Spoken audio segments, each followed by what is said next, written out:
So is it your wife that does most of this planning? And how do you guys go about, I mean, when I want to go travel someplace new I've never been, sometimes you look up, all right, fun things to do in X, Y, and Z city. And sometimes those lists don't really align with what I'm interested in. So I found it's a lot easier to go on like YouTube or Instagram and find cool places. You're like, oh, that seems nice. But how do you go about navigating? And I mean, I feel like you could be a travel agent at this point. No. I mean, we've been to probably about maybe 80 countries or so.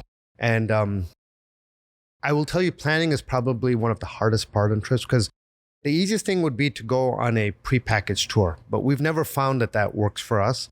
We typically like to do our own things and try to do it. So I think probably the number one place where we start is we've got such a huge extended family and network of friends that typically someone or the other has done this trip before. Like I was just talking to my wife this morning and she was telling me how we were just plotting out who are the people that have been to Indonesia that we know of. And we know at least 4 or 5 people that have been to Indonesia. And typically like word of mouth, we'll go ahead and ask them and say, so what are the sites that you liked? What did you see? Stuff like that. So get lots of ideas.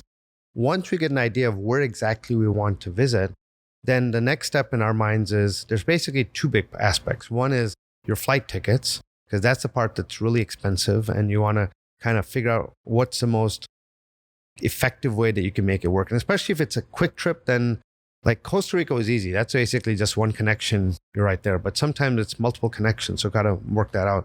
So get your flight ticket. And then after that, it's basically once you know your locations, then I love using TripAdvisor as far as finding hotels and trying to determine where you want to stay. And then activities and food, probably restaurants. That's the second big thing. And usually just asking people, we can get a good idea of what we'd like to do. So it does take some time and effort. You're absolutely right as far as that's concerned. But we found that for the most part, once we get through that initial start, then it goes pretty well.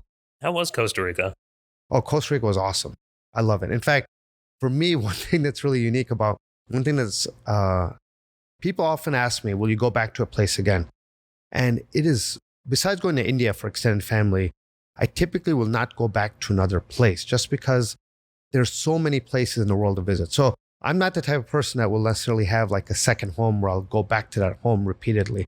I'd rather go to many different places inside there. But Costa Rica is unique because this has been my 3rd trip now down to Costa Rica. And it just has worked out where it's come on different milestones. I went there on my 10-year wedding anniversary. At that point, it was just myself and Shalini were the 2 people who went out there.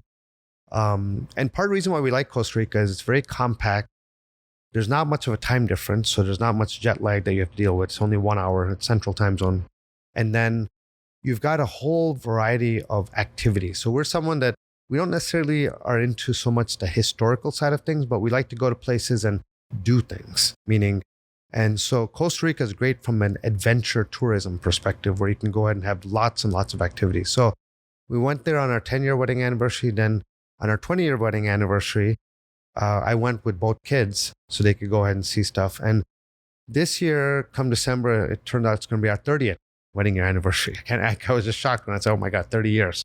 But this time we went with 10 people, my parents and whole extended family, things like that. So had a blast. It was awesome out there. Yeah, that sounds great. I've wanted to go for so long. And I mean, I haven't really just been to that area in a long time. And going to Puerto Rico for Caribbean I was really excited. And then it just rained the entire time. Yes, I was exactly. hoping to do a lot of hiking, trekking along the coast. I can tell you Costa Rica is so different than even like Puerto Rico, Cancun, stuff. Like one of the activities we did is we basically were rappelling down a mountain face and there was a waterfall coming down and you basically have water coming down your face as you're kind of rappelling all the way down to the bottom.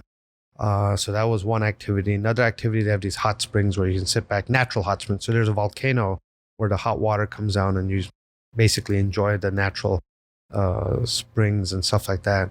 Another activity is where you basically can go into a cave, go spelunking down there. There's sometimes where you're kind of crawling down there. And some people may not find this enjoyable. They may think, oh my God, this is scary. But I'm like one of those things that life's about enjoying yourself, having experiences, trying different things. So that's right up my alley per se. Yeah, no, I feel the same way. I've never been big on history. I think my parents are a lot more into that stuff. And so when I go somewhere, like if I'm on a solo trip, I'm like, oh, check out this historical monument. And I'm like, well, I'd rather go hiking. I mean, it is fun to see certain things like that.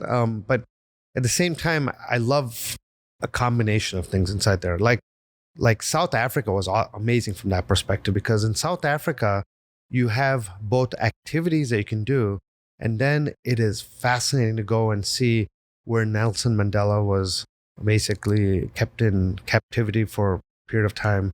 You can go and see Mahatma Gandhi's original house before he moved to India. So I like if you can get a combination where you get maybe a little history and activities and things of that nature.